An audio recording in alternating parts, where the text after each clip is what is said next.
প্রথম কোচিং অধ্যায়ে success Mohammad Ashraful. Cricket জীবনে কতই না আলো ছড়িয়েছেন তিনি। এবার কোচিং প্যানেলও নিজের যোগ্যতা প্রমাণ দিয়ে আলো ছড়ালেন। প্রথম কোচিং এই দলকে উঠালেন ফাইনালে। এখন বাকি স্বপ্নের ট্রফি ছোঁয়ার। আজ রাতেই হয়তো সেই স্বপ্ন পূরণ হতে যাচ্ছে।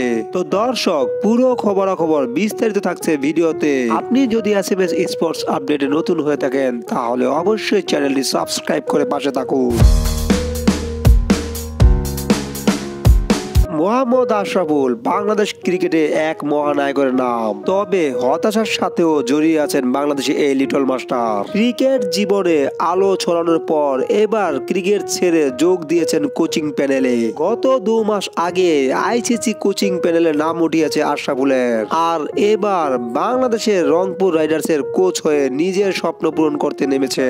আর নেমেই করলেন বাজিমাত। এবার ওয়েস্ট ইন্ডিজে বসতে যাওয়া গ্লোবাল সুপার লিগে রংপুরের কোচের ভূমিকায় আছেন আশরাফুল। আশরাফুলের নেতৃত্বে প্রথম 2 ম্যাচে হেরেছে রংপুর রাইডার্স, কিন্তু পরের 2 ম্যাচ টানা ম্যাচ জিতে ফাইনালে উঠিয়েছেন রংপুরকে। ক্রিকেটের পর অবশেষে কোচিংয়েও সাকসেস মোহাম্মদ আশরাফুল, তবে ফাইনালে উঠালেও প্রথম ট্রফির ছোঁয়ায় অপেক্ষায় আশরাফুল। এবার নিজের স্বপ্ন কি পূরণ করতে পারবেন আশরাফুল, কাল সকালেই হয়তো জানা যাবে। তো দর্শক, সম্পূর্ণ ভিডিওটি দেখার জন্য ধন্যবাদ।